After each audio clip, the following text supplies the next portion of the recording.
komentar tentang ilmu apa yang tadi disampaikan oleh Ustadz Dery. Pertama, kita bersyukur kita kehadiran beliau. Apa yang tadi disampaikan merupakan mutiara hikmah yang insya Allah berguna dalam hidup kita.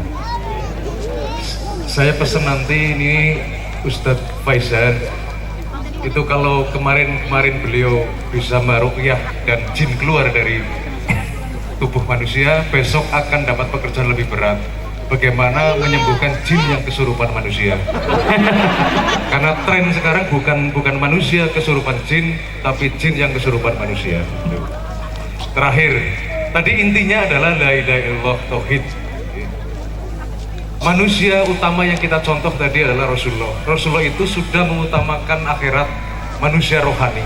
Maka Rasulullah tidak pernah mengutamakan jasad, bahkan jasad sudah lupa. Rasulullah makan hanya untuk menegakkan punggung. Artinya ketika punggungnya mulai tidak tegak, baru ingat makan. Maka Rasulullah tidak punya imajinasi kuliner, tidak ada fantasi kuliner. Tidak mungkin Rasulullah sore-sore enaknya apa ya, kayaknya sih gurih-gurih enak. Tidak mungkin Rasulullah punya fantasi kuliner, karena Rasulullah pasti lupa terhadap kebutuhan-kebutuhan jasad, kecuali jasad sudah memberitahu. Terakhir, agama tadi sebenarnya bisa kita praktekkan sehari-hari. Nomor satu adalah jangan sampai kehilangan kebersamaan dengan Allah. Okay. Karena hanya dengan Allah hidup kita tenang. Ala bidzikrillah tatmainul qulub.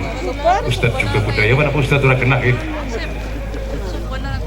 Bersama Allah itu artinya apa? Apa saja kita ekspresikan untuk cinta kepada Allah. Sambil contoh sederhana, Ustadz. Saya itu malam-malam kalau pulang acara malam kayak gini, masuk kamar mandi, keluar rumah itu kadang ketemu kecoa terlentang. Saya mikir, kenapa saya ditakdirkan ketemu dengan kecoa ngatang-ngatang? Ngatang-ngatang, nggih.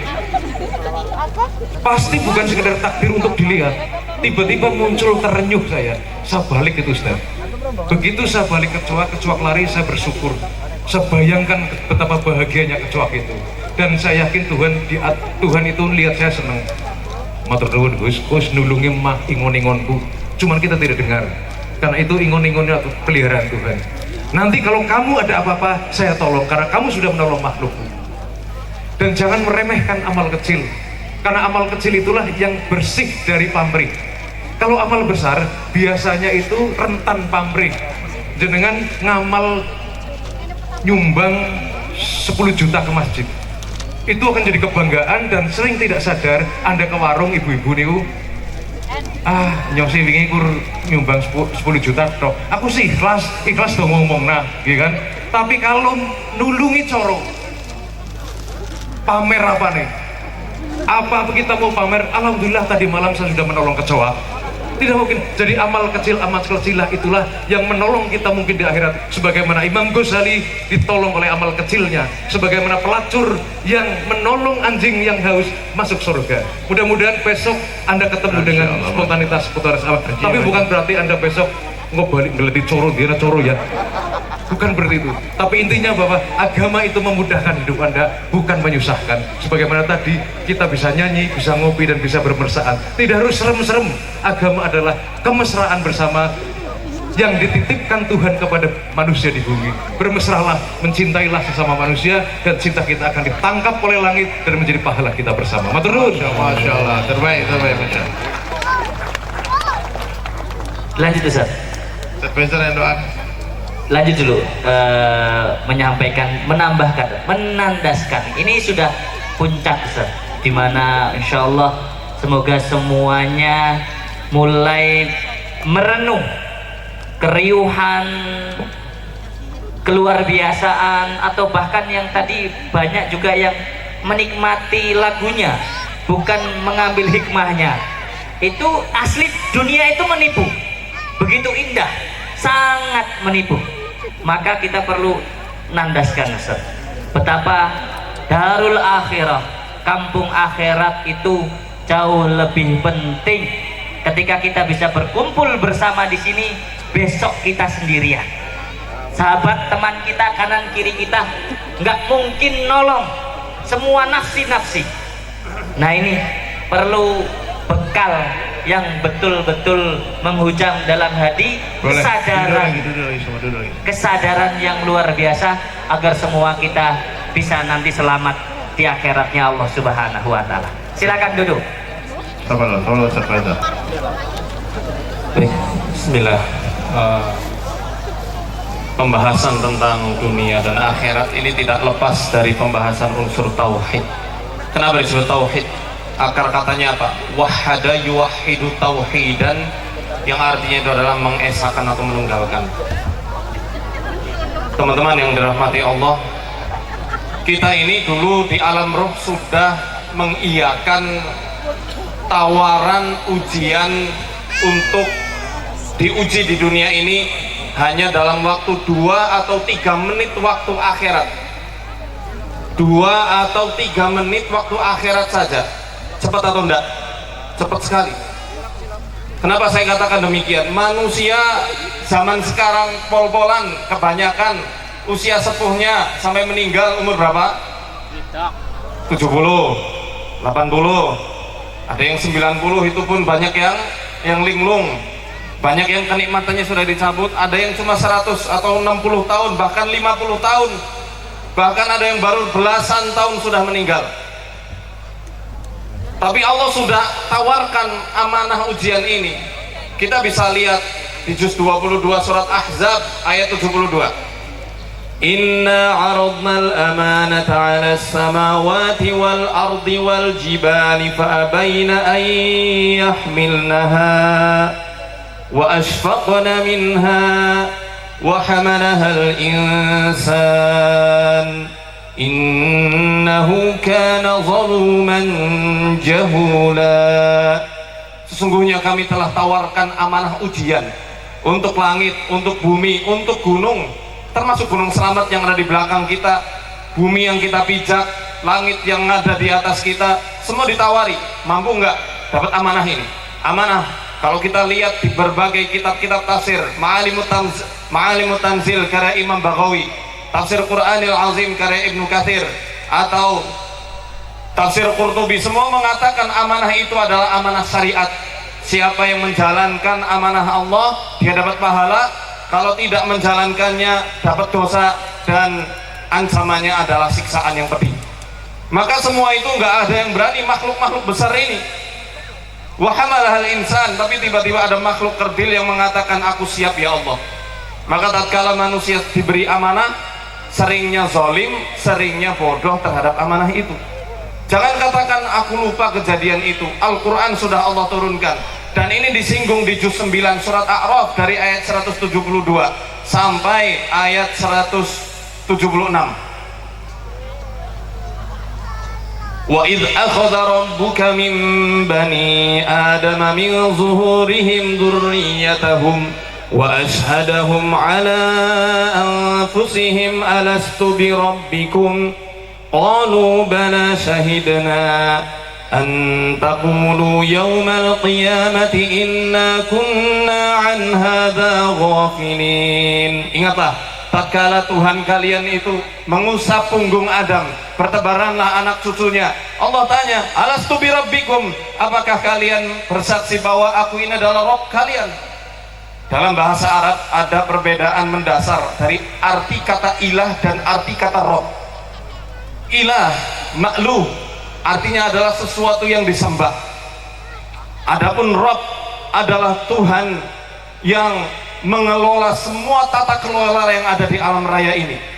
Makanya Allah di situ menggunakan siaknya itu menggunakan kata Rabb, bukan ilah. Alastu ilahikum, alastu rahmanikum, enggak. Alastu birabbikum. Kenapa? Karena Allah sebenarnya pengen menjelaskan ke manusia, saat kamu nanti sudah jadi dari nutfah bapak-bapakmu, tinggal di rahim ibu-ibumu, kamu jadi janin, belum bisa cari makan, belum bisa cari uang, aku yang memberi makan, aku yang menjamin keselamatan kalian. Saat kalian baru keluar brojol dari rahim ibumu, akulah yang akan mengajarkan cara untuk mencari makan melalui air susu ibumu.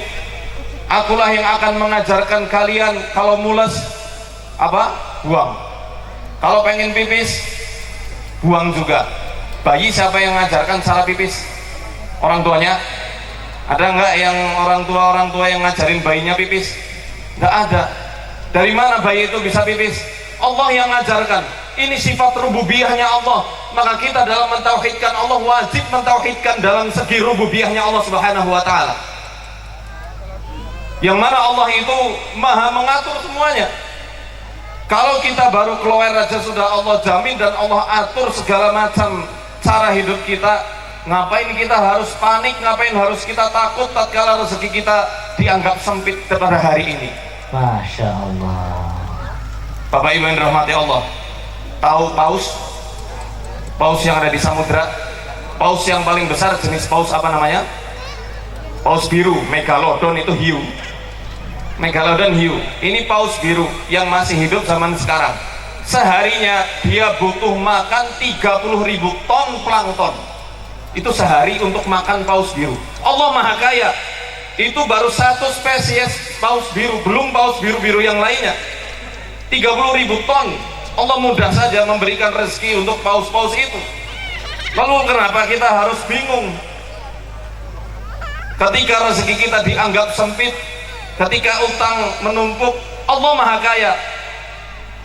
Angkat tangan kita doa sama Allah, Allah akan turunkan rezeki.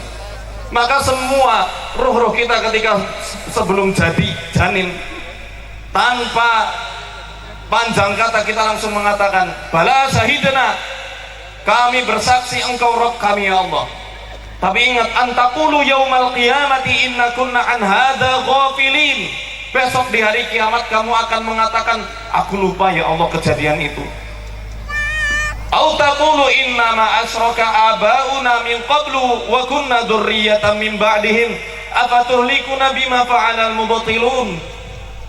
Atau kalian kelak di hari kiamat akan mengatakan, ya Allah, yang syirik itu nenek moyang kami, bapak ibu kami, mbah-mbah kami itu yang ngasih sajen, yang ngasih ini itu. Masa kami ikut diberi siksaan? Lalu yang syirik mereka. Al-Quran sudah jelaskan ini, nggak ada alasan untuk itu. Wong syariat tauhid sudah dijelaskan dengan sedetail mungkin. Makanya pada ayat berikutnya itu, ini kisah dari seorang ulama Bani Israel namanya Bal'am bin Ba'urah. وَاتْلُ عَلَيْهِمْ نَبَأَ الَّذِي آتَيْنَاهُ آيَاتِنَا فَانسَلَخَ مِنْهَا فَأَتْبَعَهُ الشَّيْطَانُ فَكَانَ مِنَ الْغَاوِينَ وَلَوْ شِئْنَا لَرَفَعْنَاهُ بِهَا وَلَكِنَّهُ أَخْلَدَ إِلَى الْأَرْضِ وَاتَّبَعَ هَوَاهُ فَمَثَلُهُ كَمَثَلِ الْكَلْبِ إِنْ تَحْمِلْ عَلَيْهِ يَلْهَثْ أَوْ تَتْرُكْهُ يَلْهَثْ ذَلِكَ مَثَلُ الْقَوْمِ الَّذِينَ كَذَّبُوا بِآيَاتِنَا فَقْصُصِ الْقَصَصَ لَعَلَّهُمْ يَتَفَكَّرُونَ. Bacakanlah kepada mereka wahai Muhammad tentang suatu ulama, satu hamba kami yang telah kami ajarkan ayat-ayat kami. Dia punya banyak ilmu, dia punya segudang ilmu, tapi dia lepaskan ilmu itu dan lebih cenderung mengikuti gaya hidup setan. Fakana minal ghawin, akhirnya dia termasuk orang yang sesat. Walau syi'na, kalau kami mau, la rafa'nahu biha, kami akan angkat derajatnya dengan ilmu-ilmu yang dia miliki. Walakinnahu akhlada ilal ardi wattaba'a hawa, tapi dia itu lebih mengutamakan hawa nafsunya. Maka permisalannya seperti anjing yang kalau kamu halau dia menjulurkan lidah, kalau kamu diamkan saja dia tetap menjulurkan lidah. Itu seburuk-buruk permisalan orang-orang yang tidak mengamalkan ilmunya. Di abad ini Bapak Ibu yang dirahmati Allah, ada ulama, mantan ulama, subhanallah, mantan ulama kaum muslimin, tapi murtad, dia jadi ateis, dia tidak percaya Tuhan lagi. Namanya Abdullah Al-Qasimi, muridnya Syekh Saleh Al-Munajjid di Saudi. Ini orang top luar biasa. Ketika masa Islamnya, dia menulis buku judulnya As-Sira' Bainal Islami wal Wathaniyah, perhelatan antara Islam dan paganisme. penyembah-penyembah berhala. Masya Allah, hujah-hujahnya itu meruntuhkan argumen-argumen orang-orang penyembah berhala. Hujah-hujahnya itu menjadikan orang-orang penyembah berhala masuk ke dalam Islam. Tapi karena 3 perkara, dia menikah dengan seorang Libya yang liberal, yang pemikirannya nyeleneh, jauh dari tuntunan Quran dan hadis serta petunjuk ulama-ulama yang hanif. Kemudian dia bermudah-mudahan bergaul dengan ahlud dolal, orang-orang yang memang bisa benar-benar sesat. Akhirnya muncul rasa sombong tatkala banyak orang yang memuji karya-karyanya. Bahkan ulama Haramain, imam-imam Masjidil Haram, Masjid Nabawi memuji karyanya itu, as-sira' bainal Islam wal wataniyah. Akhirnya dia murtad jadi ateis, mengarang buku yang isinya 180 derajat berbalik dari buku awalnya. Judulnya Hadhil Aghlal. Inilah belenggu-belenggu yang menjadikan orang tidak bisa bebas berkreasi. Judulnya Yakdzibuna likayyarallaha jamila. Mereka berdusta supaya melihat Allah dengan pandangan yang baik. Akhirnya meninggal dalam keadaan ateis gara-gara salah milih pasangan, salah milih circle pergaulan, dan dia itu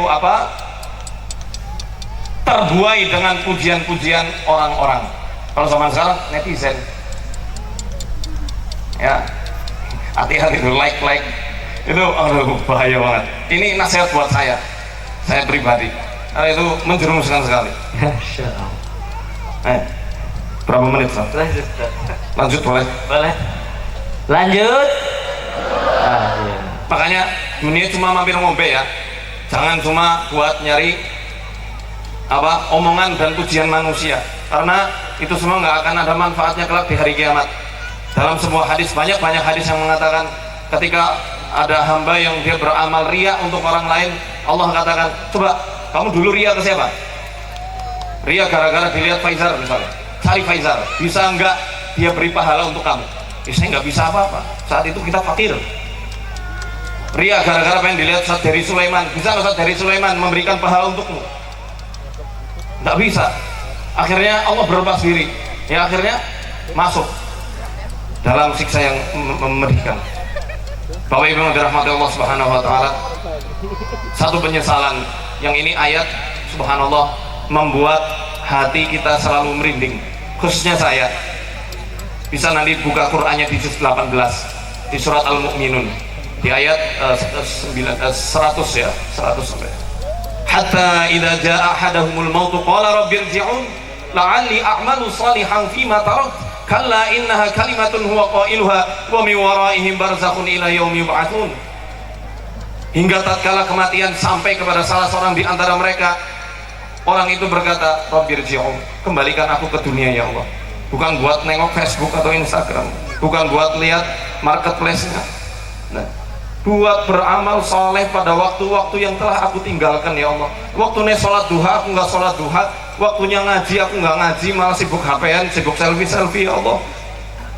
Waktunya tadarus aku nggak bisa tadarusan, kembalikan aku ke dunia ya Allah. La'alli a'malu shalihan fima tarak, supaya aku bisa ngisi masa-masa yang dulu aku tinggalkan tidak untuk amal soleh. Kala, bukan saatnya lagi kamu untuk beramal soleh. Sekarang waktunya kamu menuai. Innaha kalimatun huwa qailuha wa min waraihim barzakhun ila yaumi yub'atsun. Di hari ini barzakh sudah mengelilingi mereka semuanya. Bapak Ibu yang dirahmati Allah, alam kematian itu alam yang subhanallah bisa menyenangkan, bisa menakutkan. Kalau nanti pengen tahu tentang alam kematian lebih lanjut, beli kitab At-Tadhkirahnya karya Imam Qurtubi, terjemahannya sudah banyak. Kelak orang ketika baru meninggal itu, para roh itu akan berkumpul. Ini kalau dapat kenikmatan. Al-Qurtubi mengatakan, meriwayatkan dari jalur periwayatannya, roh-roh orang yang soleh akan berkumpul. Si fulan udah mati, ternyata udah bersama kita ini ya. Ditanya, gimana kabar istriku, nikah lagi nggak? Betul, dalam riwayatnya seperti itu, matanya Gimana anakku nasibnya? Terus roh yang lain mengatakan, tamahal, santai dulu, dia baru menjalani fitnah yang begitu besar. Oh, fitnah kubur itu ngeri loh Bapak Ibu. Mau soleh, mau tidak soleh, mau mukmin atau tidak mukmin, semua akan dapat yang namanya ujian kubur. Dihimpit sampai tulang rusuknya itu menghimpit jadi satu seperti ini. Dan malaikat mungkar nakir akan bertanya, man rabbuka? Jawabnya apa? Man rabbuka artinya siapa Tuhan? Kita jawabnya apa? Kepenak di dunia sudah dapat bocoran. Saya kasih contoh saja. Ada yang pernah ngimami sholat enggak? Ya kalaupun ada, pernah enggak lupa surat pendek yang kita sudah hafal banget ketika sholat ngeblank? Itu gambaran orang-orang yang dilupakan Allah ingatannya untuk menjawab Rabbi Allah di alam kubur nanti. Apalagi yang dihadapannya adalah mungkar nakir, yang dalam hadis riwayat Imam Muslim mukanya biru hitam dan kilat matanya itu seperti kilatan petir, suaranya menggelegar seperti beledek. Nanti kalau musim hujan kan biasa banyak beledek kayak gitu. Sore marah buka kaget, man nabiyuka? Kalau sudah lulus ditanya lagi siapa nabi. Dalam riwayat yang dikatakan malaikat mungkar nakir itu membawa gambarnya wajah Rasulullah. Kita yang mukmin insya Allah ya akan menjawab Muhammad Nabiyyi wa Rasuli. Tapi kalau munafik, yakni orang-orang yang gak ada greget dan ghirah untuk membela sunnah-sunnahnya Rasul, gak ada greget tatkala saudaranya yang muslim dizolimi oleh orang lain, dia akan bingung. La adri, aku nggak tahu. Dikebuk bimitrok dan min hadid, dengan gada yang kalau dipukulkan ke gunung-gunung berubah menjadi debu yang berterbangan.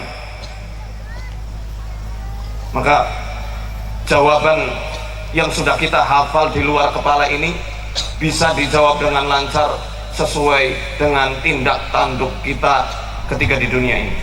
Makanya saya pakai lurik karyanya Kanjeng Sunan Kalijogo, Surjan, surat saning janmu. Surjan, serapan dari kata siro dan muniro yang artinya adalah pelita. Orang Jawa ya lifestyle-nya diganti dari zaman Majapahit ke era Islam menggunakan surjan ini, supaya orang-orang yang pakai surjan itu menjadi orang yang bertakwa, pelita bagi orang-orang yang ada di sekitarnya. Kita bisa lihat ada tiga di sini, tiga garis, bahwa tauhid itu bukan hanya di hati, bukan hanya diyakini, tapi direalisasikan pada tindak tanduk kita pada keseharian, diucapkan di lisan. Itu makna dari tauhid. Allahu Akbar. Saya asik pengen cerita maning. Masya Allah. Boleh enggak? Boleh. Masih betah? Saya mau kisahkan kisah inspiratif dari Ibnu Sirin. Ibnu Sirin ini ulama yang terkenal takwil mimpinya dahsyat. Situ, tapi bukan peramal, bukan dukun. Ya, bukan dukun. Nggak pakai keris gitu ya. Keris apa? Keris listrik gitu. Ustaz, antum ya. Ya. Oh itu luar biasa. Beliau muridnya Ibnu Abbas, muridnya Ibnu Umar. Ibnu Sirin ini juga pengusaha sukses. Jadi jangan dibilang dunia mampir ngombe kemudian kita nggak bekerja, jangan, itu salah. Ya, tetap kita harus bekerja juga untuk bekal akhirat kita. Ibnu Sirin itu suatu ketika pernah ditawari madu 250 kilo. 250 kilo, kira ya, gede banget lah gentongnya. Tapi kala itu dia sudah memenuhi tokonya, jadi uangnya belum ada. Akhirnya pembayarannya jatuh tempo 3 pekan. Kemudian karena malamnya itu Ibnu Sirin lupa nutup madunya, dijatuhi bangkai tikus ya, akhirnya jadi bangkai. 250 kilo itu disuruh orang-orangnya 8 orang ngangkut di aliran ke sungai, dibuang semua ke sungai. Orang-orang mengatakan, kamu ini gila ya, 250 kilo cuma setitik tikus saja di situ kok kamu buang semuanya. Kamu bisa jamin nggak bakteri-bakteri yang ada di tikus itu munculnya di mana? Kalau kamu nggak bisa jamin, kamu nggak bakal bisa menjamin juga keselamatanku ketika ditanya Allah kelak di yaumil hisab. Maka lebih baik aku rugi madu ini daripada rugi di akhirat. Dibuang semuanya. Itu Ibnu Sirin. Kisah di mana seorang hamba itu kalau sudah kenal kepada Tuhannya, dia warok, menjaga dirinya dari perkara-perkara yang haram. Mungkin itu levelnya tinggi ya. Oke, kita level awam, levelnya saya dan kita semua. Di hadis riwayat Bukhari, besok ada seorang laki-laki. Laki-laki ini terkenal dugal, terkenal pecicilan, terkenal banyak dosanya. Di dalam hadis dikatakan dibawa sama malaikat, dibawakan kitab-kitab catatan keburukannya. Ada 99 kitab yang terbentang sejauh mata memandang. Sejauh mata memandang ini bahasa kiasan. Ada yang pernah naik gunung ke Selamat atau ke lautan, ujung lautan kan nggak kelihatan, ya kan? Itu sejauh mata memandang. Berarti sejauh itu catatan keburukan semuanya. Punya orang nakal, dia tertunduk, malu di hadapan Tuhannya. Kata Allah, alaka minal hasanat, apakah kamu memiliki kebaikan? La wallahi ya Rabb, aku nggak punya demi Allah. Bala, ya. Tapi Allah yang jawab, kamu punya, kamu lupa ya. Allah keluarkan satu bitokoh. Maka hadis ini terkenal dengan hadis bitokoh. Bitokoh itu tiket. Tadi yang masuk ke sini dapat karcis parkir, dapat semua. Nah, yang namanya bitokoh itu secarik karcis parkir. Besarnya seperti itu. Dia jawab, ya Allah, kamu mau ngeledek aku ya? Dia jawab kayak gitu. Enggak. Akhirnya Allah mintakan malaikat itu untuk menimbang 99 kitab kejelekannya itu di satu neraca timbangan, dan satu karcis di satu neraca timbangan yang lain. Ternyata satu karcis ini lebih berat dan mengangkat semua 99 kitab amalan keburukannya itu. Ternyata apa isi dari tarik kertas itu? Tulisan asyhadu an la ilaha illallah wa asyhadu anna muhammadar rasulullah. Ternyata walaupun orang ini pendosa, dia nggak pernah menyekutukan Allah dengan sesuatu apapun, nggak pernah percaya sama omongan dukun, nggak pernah percaya zodiak, nggak pernah percaya ramalan. Dia menjaga ketauhidannya, walaupun dosanya banyak sekali, Allah ampuni semuanya. Kalau kita pengen optimis, jaga tauhid kita. Allah satu-satunya Tuhan. La ilaha illallah. Masya Allah alam sholat. Itu ya, kemalaman besok subuhnya berakerinan. Terima kasih. Assalamualaikum warahmatullahi wabarakatuh. Allahu Akbar. Masya Allah. Monggo Pak Agus dilanjut. Ini terakhir, Sebentar terakhir. mumpung kita ketemu. Pertama kita doakan Ustadz Diri mudah-mudahan tetap bisa menemani masyarakat seperti ini. Amin. Ini pejabat inti dari Pak Lurah atau Pak Kapolsek sing liyane inti. Kita doakan Pak Kapolsek dan Pak Kades yang setia sampai malam menemani kita, mereka panjang umur. Amin. Sudah seharusnya etos pejabat itu kalau rakyatnya berkumpul menemani kita dan pulang terakhir. Masya Allah. Jadi besok milih pejabat itu yang mau menemani kita sampai subuh sekalipun kalau rakyat sedang berkumpul. Setuju. Kalau yang tidak mau menemani, urusannya tek-tek. Terakhir, saya mencoba untuk menghikmati beliau-beliau. Pertama, bahwa hidup itu tidak lama. Betapa Jawa, orang Jawa leluhur kita mengistilahkan urip mampir ngombe. Itu artinya sangat sejenak. Maka di dalam sejenak ini kita siapkan untuk mati. Dan Allah mengatakan, ya ayat Tuhan nafsul mutmainnah irji ila rabbiki radiyatan mardiyah fathuli fi ibadi fathuli jannati. Artinya yang dipanggil Tuhan itu yang mutmainnah, jiwa yang tenang. Padahal ada 4 kemungkinan jiwa manusia. 1, mutmainnah. Mutmainnah itu jiwa yang tenang. Jiwa yang tenang niku pripun? Jiwa manusia pribadi yang sudah tidak terpengaruh kanan kiri. Anak tanggane tuku mobil orang migrain, anak tanggane ketampa P3K orang stres, itu mutmainah. Jiwa amar, yang kedua jiwa amarah. Jiwa amarah adalah jiwa yang manusia yang cenderungnya karpe dewek.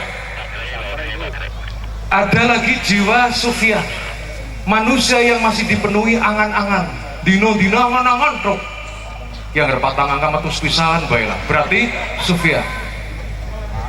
Terus jiwa luamah, manusia yang masih punya kecenderungan di dalam pikirannya adalah seks dan mangan.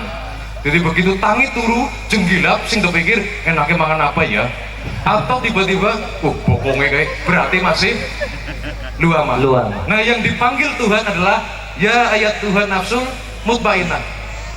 Artinya apa? Kalau kita masuk ruang bupati kok tidak dipanggil, tidak diundang, bupati datang dan menanyakan, Arab ngapa mas? Celilian boten? Tidak dipanggil, ada di ruang bupati. Celilian nang ruang bupati sih gampang metutok. Begitu Anda mati belum mutmainah, Tuhan Allah Subhanahu wa taala menanyakan, ngapa mbak? Aku nyeluk ora, karena yang dipanggil mutmainah. Dari alam kubur metune aku priwe. Jadi sekali lagi saya pesan, di hidup yang sejenak ini siap-siap. Kalau belum mutmainah, aja wani-wani mati. Persoalannya adalah mati mbuh kapan. Maka nomor satu adalah tadi semua yang sudah diurai oleh Ustadz Dery dan Ustadz Faisal. Terima kasih. Ini mungkin masih bisa berlanjut, tapi karena sudah malam, biar kita tetap punya kerinduan. Kalau terlalu puas, kita menjadi jenuh. Betul. Biarkan kerinduan itu tersimpan, membuncah di dalam dada kita, dan mengenang terus kapan-kapan beliau-beliau bisa hadir menemani kita lagi. Matur nuwun, mohon maaf atas segala kekurangan. Assalamualaikum warahmatullahi wabarakatuh. Mau dilanjutkan lagi? Cukuran ngaji ke-18 nggih? Masya Allah. Masya Allah. Ternyata sudah pukul 23 jam 11 Bapak Ibu. Sudah sangat malam, luar biasa, tidak terasa. Bismillah. Semoga banyak faedah dan ilmu yang sudah diserap dari para narasumber tadi, guru kita, ustadz-ustadz kita. Selanjutnya kita serahkan ke Ustadz Dery Sulaiman kembali untuk menyampaikan doa. Mohon untuk tidak beranjak terlebih dahulu. Kita tidak tahu doa siapa yang Allah ijabahi. Kita tidak tahu entah pejabatkah, entah orang biasakah. Semoga doa yang nanti terijabahi oleh Allah itu adalah wakil dari doa-doa kita semuanya. Amin. Monggo Ustadz Faisal, Ustadz Dery Sulaiman. Baik, sebelum kita berdoa, mari kita tasbih dulu sebentar. Subhanallah, walhamdulillah, wa la ilaha illallah, Allahu akbar. Subhanallah, walhamdulillah,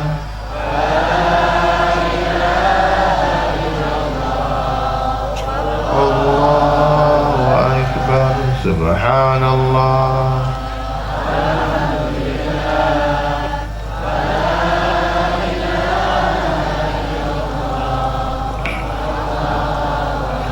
Allahumma salli ala Muhammad wa ala ali Muhammad kama sallaita ala Ibrahim wa ala ali Ibrahim wa barik ala Muhammad wa ala ali Muhammad kama barakta ala Ibrahim wa ala ali Ibrahim fil alamin innaka Hamidum Majid.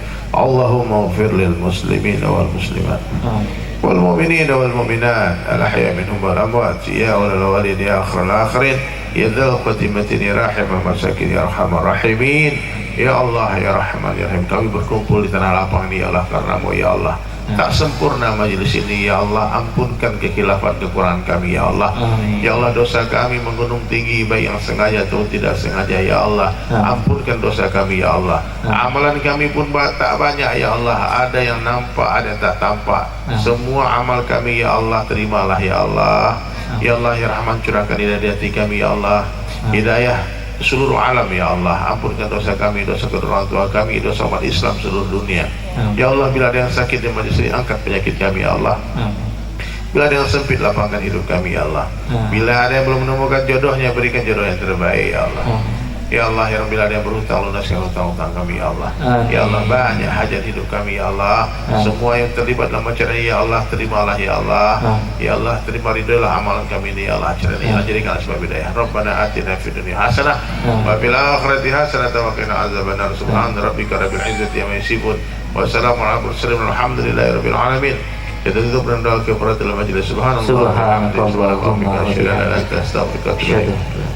Assalamualaikum warahmatullahi wabarakatuh. Waalaikumsalam warahmatullahi wabarakatuh. Masya Allah. Hati-hati di jalan, mohon untuk keluar dengan tertib, dengan baik, tidak terburu-buru, tidak buru-buru, bergantian.